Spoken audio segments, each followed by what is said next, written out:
autrement dit, le livre de l'Esprit Saint.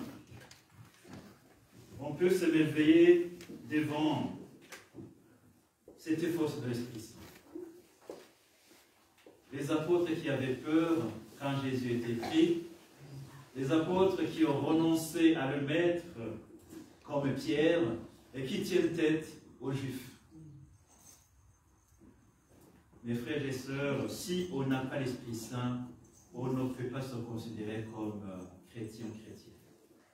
Et d'ailleurs, lors de notre baptême, nous avons reçu l'Esprit Saint. Lors de notre confirmation, nous avons reçu l'Esprit Saint. Il revient à nous de vivre selon les gens qui ont reçu cet Esprit Saint.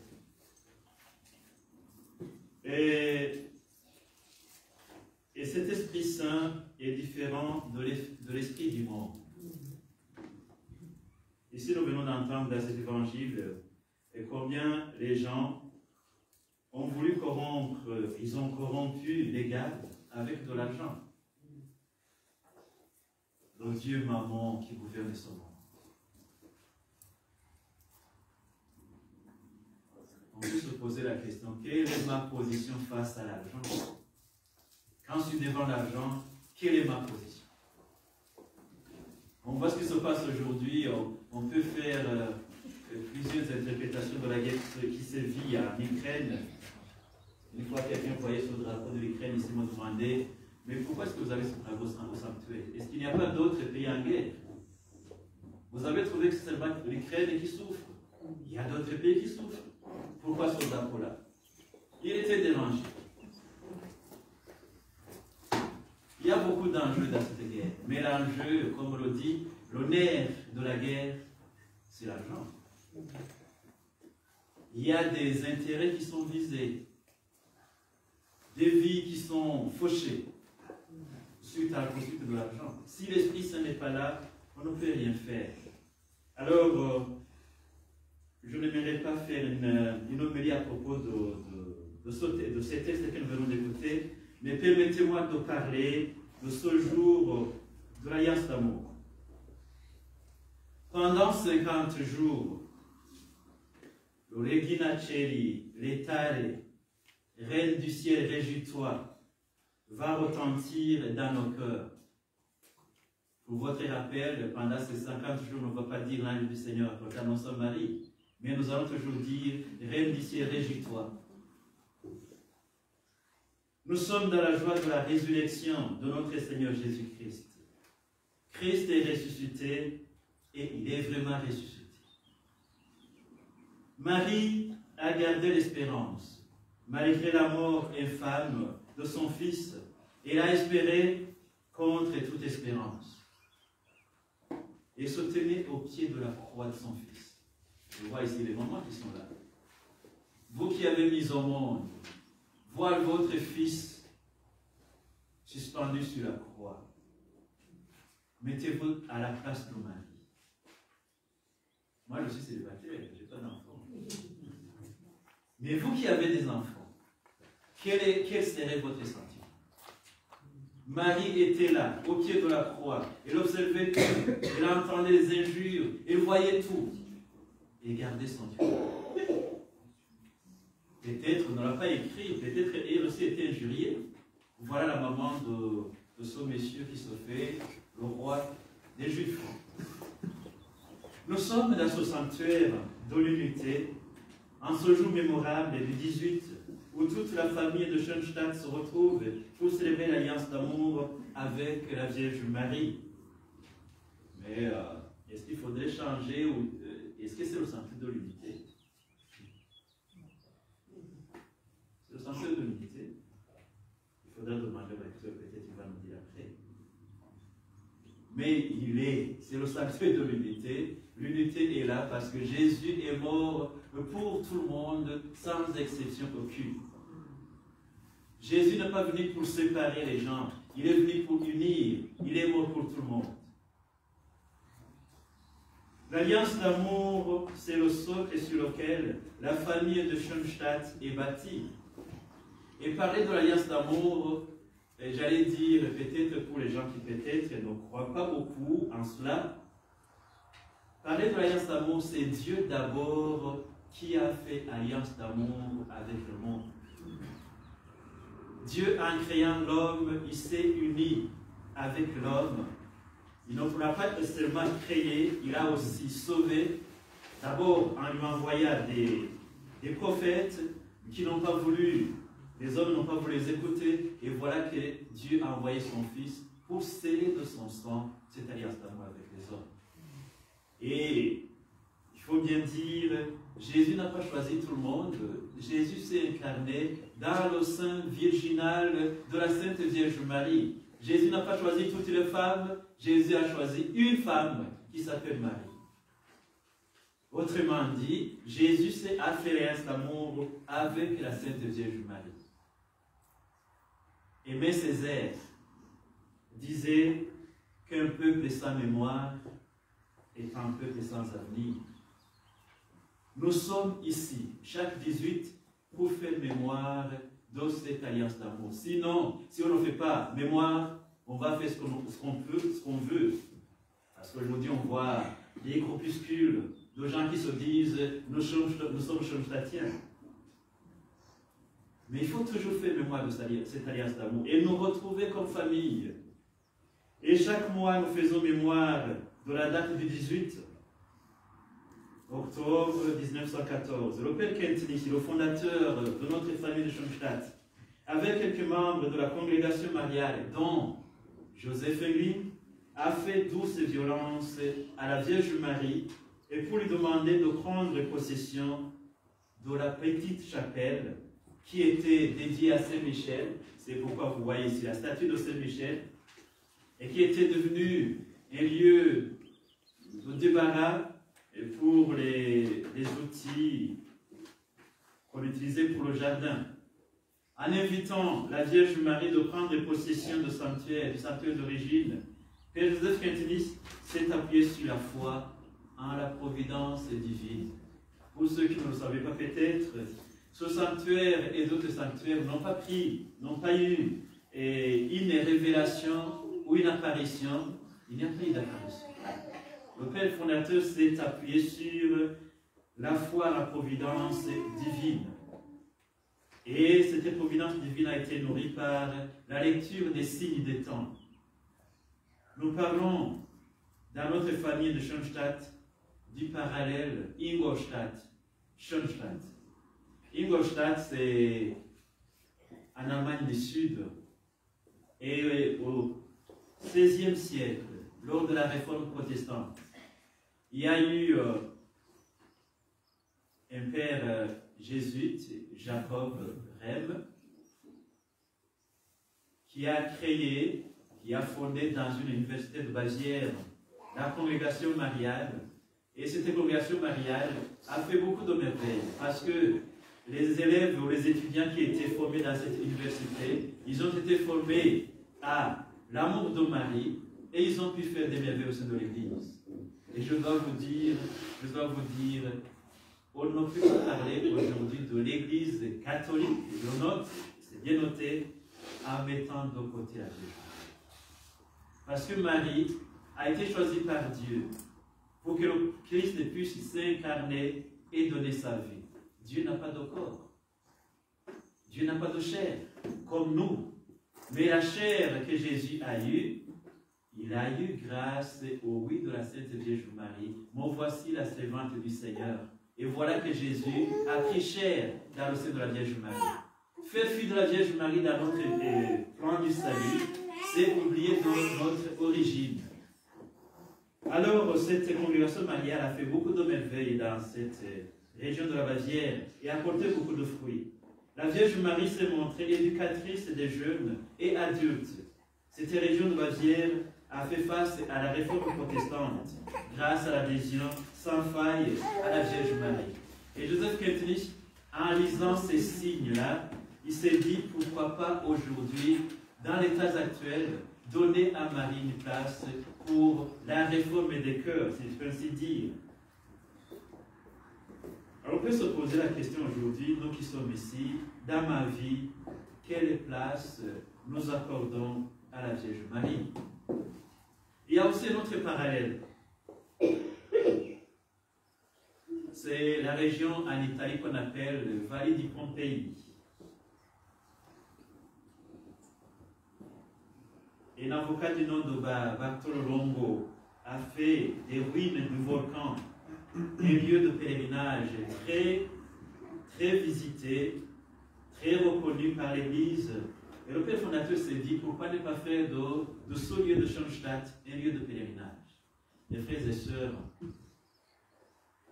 je le redis et je le répète. Ici, je crois qu'il y a beaucoup de gens qui se disent, nous avons fait l'alliance d'amour, nous sommes des Schoenstattiens. Il n'y a pas de Schoenstattien. Il n'y a pas de Schoenstattienne sans lien avec le sanctuaire.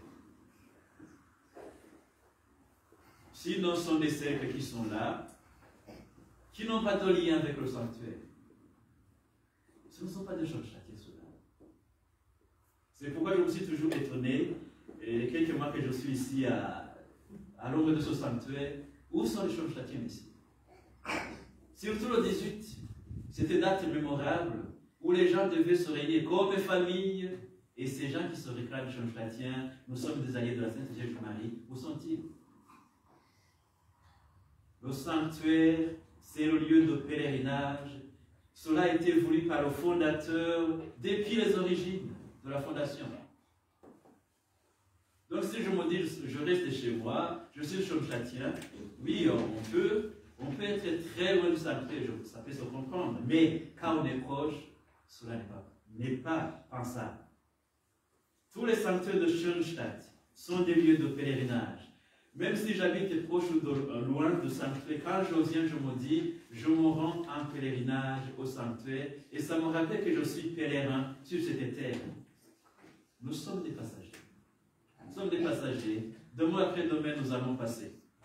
Parce que notre terre n'est pas d'ici-bas, notre cité n'est pas d'ici-bas, notre cité se trouve là-haut, au trône, celui qui nous a sauvés, le Christ. Nous avons donc la chance d'avoir ce sanctuaire qui est aussi un sanctuaire original parce que vous avez ici à Cambrai une figure très importante, Joseph Englé. Joseph Englé, comme le dit le père fondateur, qui dit que c'est Schoenstatt vécu. Si on veut vraiment suivre l'exemple de quelqu'un qui se dit, moi je suis Schoenstattien, il faut toujours se mettre et dans les pas de Joseph Englé.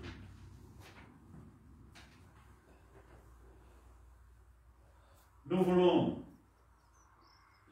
renouveler cette alliance d'amour en revisitant les documents de fondation, comme on le dit. Les documents de fondation sont les paroles que le père fondateur a prononcées au début, juste avant la fondation du mouvement, et puis le 18, même après.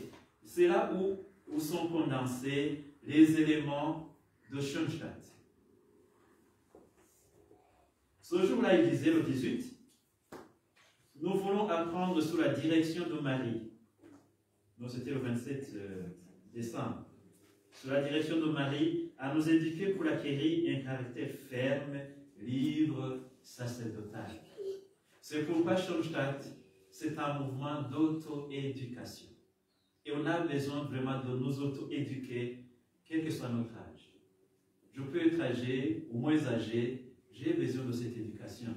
Et cette éducation est très importante aujourd'hui parce que nous vivons dans ce qu'on appelle la mondialisation.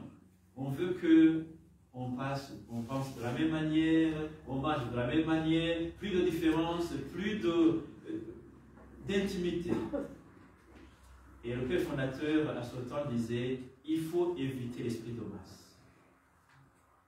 Et je crois qu'aujourd'hui, nous suivons l'esprit de masse. Et on veut que nous soyons tous de la même manière, ce qui est possible. Et nous voulons aussi toujours nous poser la question, qui suis-je? Qui suis-je? Si on essaie de voir comment Joseph Englé a suivi ce programme d'auto-éducation, c'était vraiment quelqu'un de caractère difficile. Il a pris son temps pour se donner l'éducation.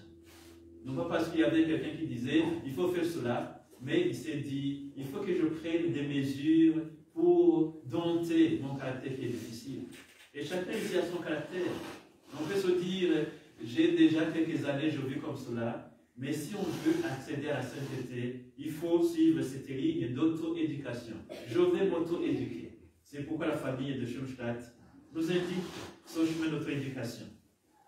Et le 18, ils ont fait cette prière, je trouve très très importante pour comprendre pourquoi nous sommes réunis ici. Il disait ceci: nous te demandons de choisir ce lieu comme demeure où tu pourras agir de façon particulière en étant notre éducatrice et notre guide. Si je me permets un peu de commentaire, Marie qui a éduqué son fils, il a toujours son rôle de nous éduquer aujourd'hui comme ses enfants. Marie qui a appris à son fils à prier, à agir comme les autres enfants, Marie est toujours là pour nous éduquer, nous conduire vers son fils.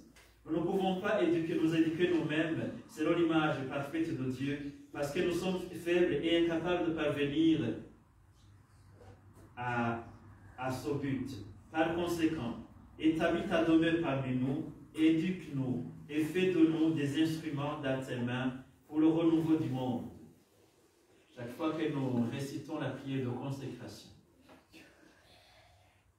nous parlons de cette spiritualité de l'instrument. Gardez-moi, défendez-moi, utilisez-moi comme votre instrument. Je ne sais pas si nous le faisons tout en pensant à ce que nous faisons. Est-ce que nous pourrons accepter d'être utilisés par Marie? Est-ce que je peux aujourd'hui accepter d'être utilisé par Jésus comme son instrument? Ce n'est pas chose facile. Des fois, ce sont des prières que nous apprenons par cœur, mais qui plongent ses racines très loin. Est-ce que je peux accepter aujourd'hui d'être utilisé par Marie? Voilà où va notre alliance d'amour.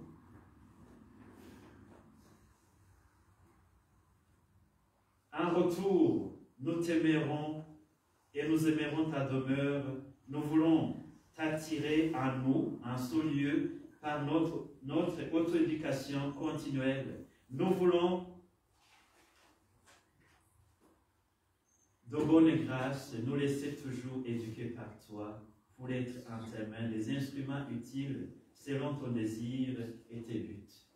Schoenstatt, ce n'est pas un mouvement sentimental, mes chers amis. Il y a d'autres mouvements mariales qui sont un peu, il y a le sentiment. Marie, c'est la mère de Dieu, c'est notre mère. Mais dans Schoenstatt, c'est tout un travail. Ça m'engage. C'est pourquoi il y a cet écrit ici, que vous voyez, on dépose des papiers et on parle de capital de grâce. Et le sanctuaire est supposé être comme une banque où je vais déposer ma somme. Une somme qui sera fructifiée. Ça, c'est pas facile à comprendre.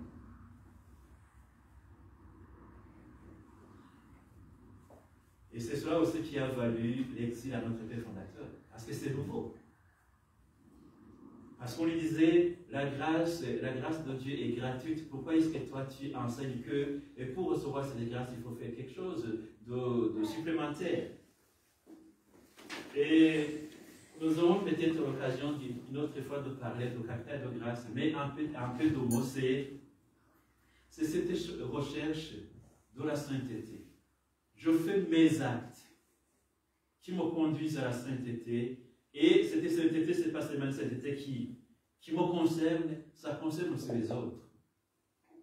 Ça concerne aussi les autres.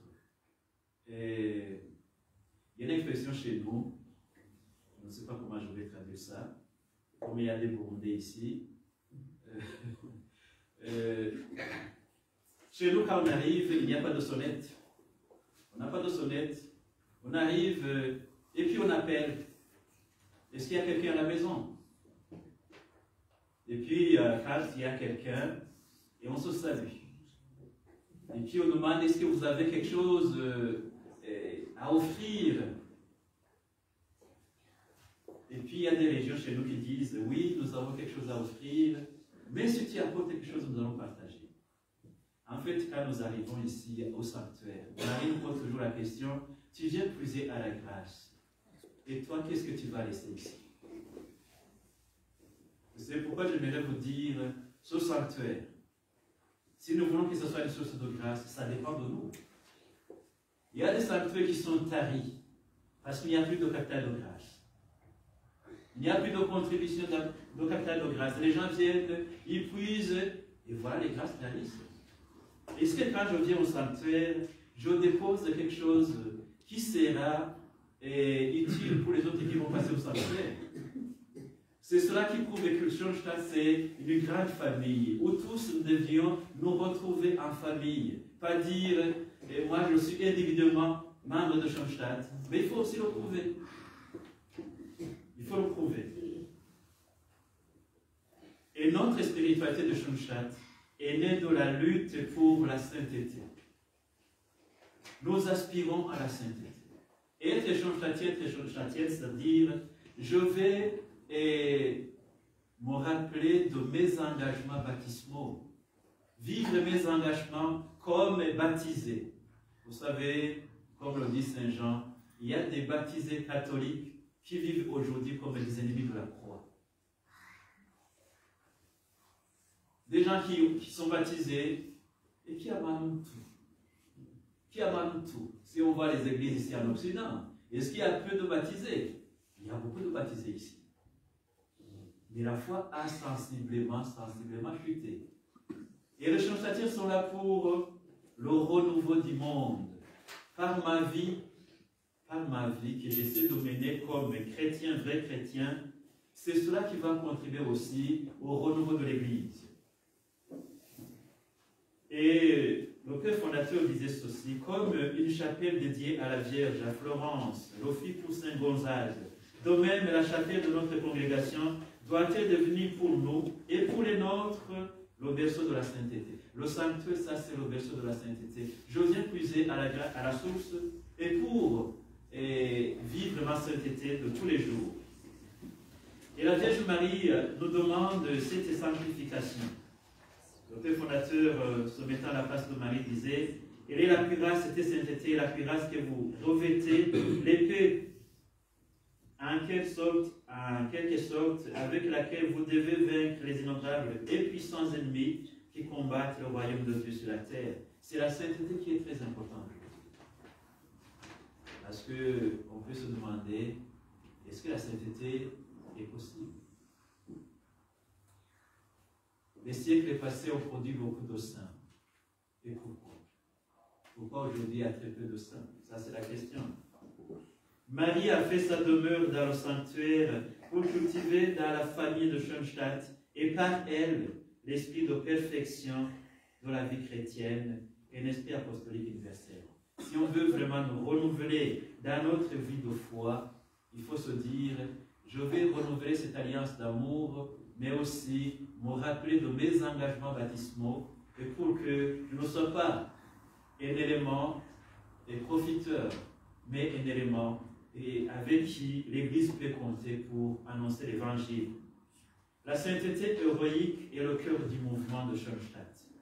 Et c'est Vincent Pallotti disait, c'est Vincent Pallotti, pour les gens qui ne le connaissent, c'est le fondateur de la congrégation des Pallotins, dont Joseph Quintini était membre, parce qu'il était Pallotin, le fondateur, Joseph Quintini. Alors, lui disait,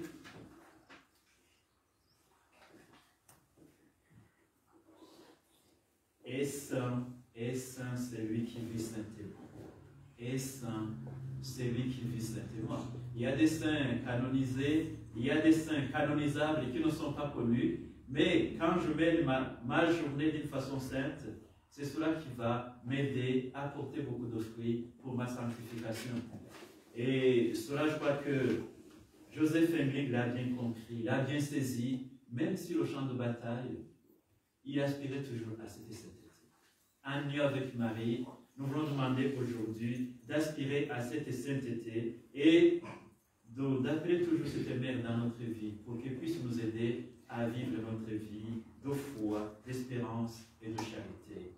Amen. Amen.